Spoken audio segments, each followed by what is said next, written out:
Vamos a ver una cosa que hace mucho tiempo no teníamos esto.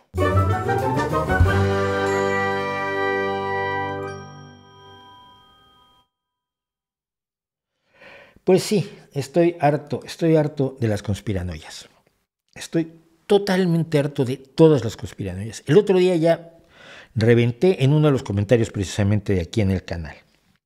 Yo hablaba de la función que ha tenido la prensa y la prensa libre, y entonces uno, y no es el único, me sale con, ya, pero es que no existe la prensa libre. Toda la prensa dice lo que le mandan sus dueños, para la conveniencia de sus dueños, y tú lo sabes bien. No, yo sé exactamente lo contrario, pedazo de imbécil. Con los años que llevo en el periodismo, te puedo contar todo lo bueno que ha hecho el periodismo para informarte tanto que tú tengas esa estúpida actitud. Se dice de la industria farmacéutica, todos los dueños de todas las empresas son unos miserables que solo quieren mantener enferma a la gente. Son personas que no tienen ninguna empatía, ningún cariño por la humanidad, ningún interés por los descubrimientos científicos, ningún interés por mejorar la vida de la gente a su alrededor, ninguna moral, ninguna ética. Son sociópatas desentendidos de todo interés por el dolor, el sufrimiento y la muerte de los seres humanos para satisfacer sus deseos de poder y dinero. La industria médica, por otro lado, la profesión médica, lo mismo. Todos los médicos, todos los odontólogos, todas las enfermeras, toda la gente que estudia medicina, lo hace para mantenerte enfermo. No les conviene que te cures, porque si te curas, ya no tienen trabajo. Todos los médicos se dedican a enfermar a la gente, son psicópatas, son asesinos, son torturadores de todos los que van a verlos y no tienen ningún interés en curar a nadie. No hablaré, por ejemplo, de los médicos que se van a zonas de guerra a ayudar a la población civil, porque seguramente estos imbéciles de las conspiranoias me van a decir que algún interés tienen también esos médicos que se van a zonas de guerra. Y ahora, claro, la prensa. Todos los periodistas, todos los reporteros, todos los redactores, todos los investigadores todos los que realizan periodismo de investigación, todos los que forman los periódicos, todos los que deciden la línea editorial de un diario, todos los que dan las órdenes de trabajo cada mañana de qué debe cubrir cada reportero en su fuente, en su espacio de trabajo. Tienes tal partido a tal hora y luego de ese partido te vas a tal recepción porque van a presentar un libro y de ahí te vienes a escribir para entregar a las 12 de la noche, porque esa es la vida del reportero. Todos ellos, ninguno de ellos es honesto. Ninguno de ellos es una persona que esté interesada por informar al público. No. Todos ellos están única y exclusivamente esperando a que su dueño, que no su jefe, su dueño, porque ya son como esclavos, le diga qué tiene que decir respecto de un partido de fútbol, por ejemplo, y entonces escribe lo que le manda su dueño sin ningún respeto ni por la gente, ni por los hechos, ni por los datos, ni por su propia dignidad personal y profesional. Escribe lo que le mandan para aumentar el poder económico, la riqueza, el poder político, la posición o el ego simple y sencillamente del dueño del periódico o del jefe de redacción. Redactor jefe que es en España. Ya no. ¿De veras puede alguien vivir creyendo eso todo el tiempo? Se puede llegar a esa indignidad cuando hay periodistas que pierden la vida por informarnos. Periodistas de todo tipo, no solo corresponsales de guerra. Estaba yo pensando el otro día en Ana Politkovskaya, y otros muchos periodistas que en Rusia han muerto en circunstancias misteriosas. Los periodistas que son asesinados en México, los periodistas que son asesinados en Filipinas, los periodistas que son perseguidos en todos lados porque están realmente informando. No, hay imbéciles dispuestos a decir que esos periodistas no están informando en realidad, sino que están respondiendo a las necesidades comerciales del medio.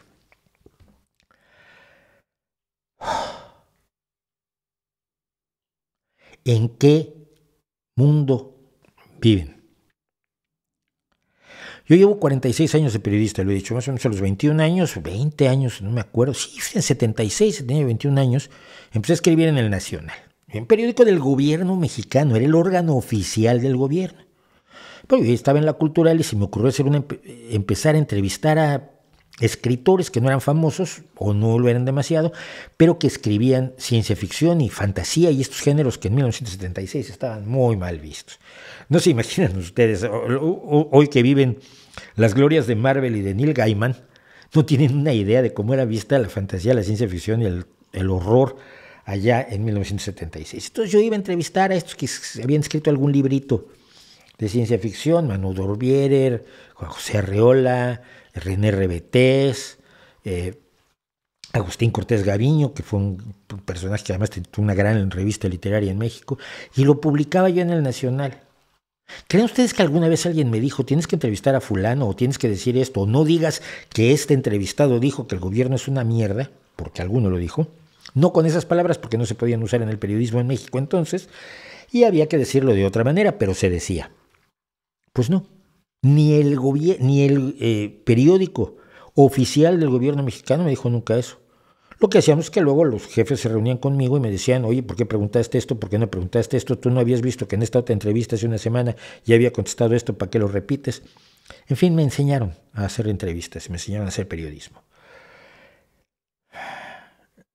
Solo 2 veces en mi vida, y he estado en Diario de México, en La Jornada, en 1+1, en El Universal, en Excelsior, Revista de Revistas, en Jueves de Excelsior, ya no me acuerdo otra revista que hicimos que al final ese sí se la robó uno que usó el periodismo como negocio. Además de estar en la XCW, además de estar en la XQ, además de haber estado en Televisa, incluso colaborando con Rocha, con Ricardo Rocha, en toda mi vida, 2 veces a mí me han dicho, esto no lo puedes decir. La primera vez fue en Diario de México, donde escribí un artículo sobre las barbaridades que había dicho el presidente de Televisa, Emilio Azcárraga, el hijo.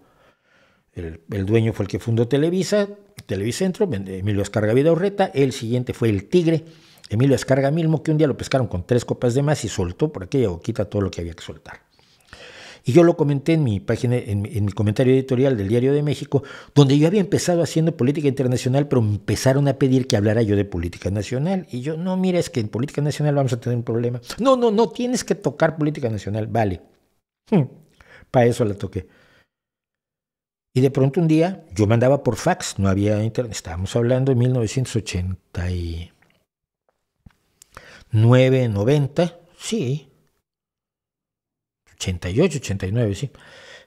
Yo mandaba mi artículo por fax, pues mandé mi artículo por fax y me llamaban por teléfono. Oye, Mauricio, el artículo no pasa.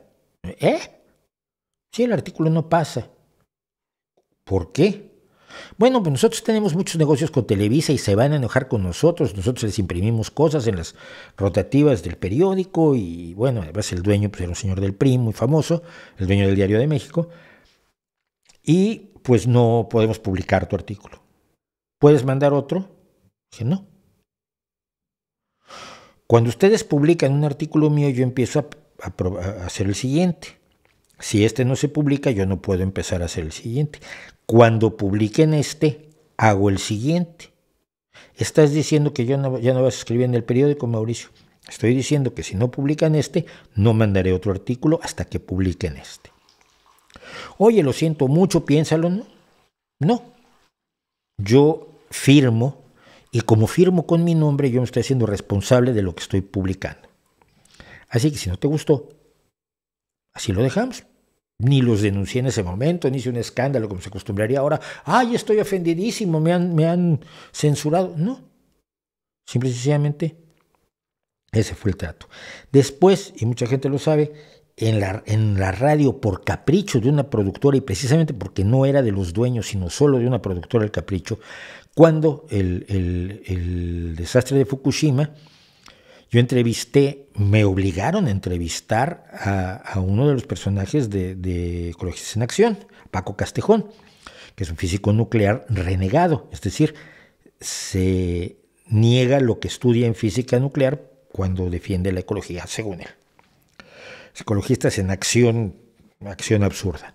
Y dijo una serie de mentiras sobre Fukushima que le aplaudían todos porque era físico nuclear. Y yo sabía que eran falsas porque tenía yo el material de todos los físicos a mi alrededor. Entonces dije, la semana que viene voy a traer el material de todos los físicos. Me dijeron, no, la semana que entra ya no puedes hablar de eso porque ese tema ya lo hemos dado por terminado. Pues entonces, ha dado por terminada mi colaboración en esta etapa con esta radio. Adiós. Y me fui. 2 veces en 46 años. ¿Saben de cuántas cosas he hablado? De todo lo que hablo aquí que no le gusta a mucha gente. Y yo no soy ningún héroe. Yo el único día que dije que me quería ir de corresponsal de guerra, casi me mata mi director. Mi director era Enrique Lubet Jr. en Revista de Revistas. Excelsior quería mandar corresponsales de guerra a Croacia, Nicaragua o a El Salvador. Y yo dije, yo voy. Y me dio por detrás, Enrique, tú no vas a ningún lado, yo te necesito aquí. Le digo, oye, no, pero es que es una gran oportunidad como reportero, me voy a zona de guerra. No vas a ningún lado. Te echamos del periódico. Bueno, está bien, no te pongas así. Tampoco me desvivía yo, pero hay gente que se juega la vida todos los días para informarte. Gente que se juega la vida o que se juega el puesto o que se juega la reputación, que se juega el ser atacado brutalmente por sectores de la ultraderecha y de la izquierda woke y de los más chiflados que te puedas echar encima, y lo hace para que tú estés informado. ¿Cómo puede despreciarse, deshumanizarse tanto a toda la gente que trabaja en la salud, a toda la gente que trabaja en la información, a toda la gente que trabaja en muchísimos otros espacios, acusándola de barbaridades que además no se pueden sustentar? Pero quien lo acusa no tiene datos, le bastan sus creencias y lo difunde abiertamente. Esto es algo así como llegar con un campesino que está, un campesino pobre, digamos, un campesino precario, de estos que en México existen por millones y que López Obrador está generando varios millones más. Te vas con este hombre que todavía está arando con un mulo y le dices, usted es un miserable. El hombre te dirá, ¿pero qué le pasa a usted? Tú solamente produces alimentos para mantenernos hambrientos, porque si no tuviéramos hambre se te acabaría el negocio. Así de imbécil es la actitud ante la industria farmacéutica, ante la medicina y ante la prensa. Que hay industria farmacéutica tremendamente tóxica, sí, claro. Y hay firmas de ingeniería tremendamente tóxicas, y hay firmas de textiles tremendamente tóxicos, y hay compañías muebleras tremendamente tóxicas, y hay compañías electrónicas que te engañan y te embaucan, y puedes comprar sus cosas en Wish, por ejemplo, o en Alibaba, cuando pides, ya sabes, el meme clásico de cuando lo ves en Alibaba y cuando te llega. Sí, estafadores hay en todos lados. Pero la brocha gorda contra profesionales que realmente no se enriquecen nunca, porque no hay millones de científicos millonarios, ni médicos, sobre todo dedicados a la investigación, que sean millonarios, ni reporteros y periodistas que tengan pisos en Mónaco donde pasar el verano. Somos trabajadores reales, trabajadores intelectuales, pero muy alejados de las opulencias y riquezas que se imaginan los que no se encuentran el trasero con las 2 manos y un espejo grande. Estoy harto de esas conspiranoias. Y entonces les pido, por favor, cuando escuchen que alguien diga una de estas tonterías que la gente a su alrededor aplaude, sobre la industria farmacéutica, sobre todos los médicos, sobre los periodistas, sobre los medios de comunicación, etc., impúgnenlos y pídanles datos. Y recuérdenles, la gente que se ha dejado la vida, que se ha dejado la salud, que se ha jugado incluso el rechazo de otros, como el caso de quien empezó a trabajar con el ARN mensajero, esta mujer cuyo nombre ahora no recuerdo y que está al borde del premio Nobel, que han ganado el premio Princesa de Asturias, pero que cuando ella empezó a trabajar con el ARN mensajero todo el mundo la miraba ¿qué estás haciendo? Y ella persistió. ¿Por qué? ¿Por hacerse rica? No, porque sabía que ese conocimiento era valioso. Recordarle eso a la gente es muy importante, que lo hagamos todos, porque si no lo hacemos estamos en manos de los que lo simplifican todos, en un mundo de buenos y malos, donde los malos son mayoría y los buenos son él y sus 4 amigos. Y si usted analiza la sociedad humana, todas las sociedades humanas, hay mucho miserable, hay mucho criminal, hay mucho delincuente, hay mucho hijo puta. Pero son un porcentaje muy pequeño realmente. Y más o menos se mantiene igual en todos los grupos humanos. Si tú cuentas un equipo de 22 futbolistas, el porcentaje más o menos de miserables es más o menos igual al porcentaje que hay en una ciudad grande o en un país o en una humanidad giratoria, como decía López Velarde, que es la que tenemos. Así que ayúdenme, por favor, ayúdense a ustedes mismos a que no les planteen un mundo de locos y de psicópatas que no somos.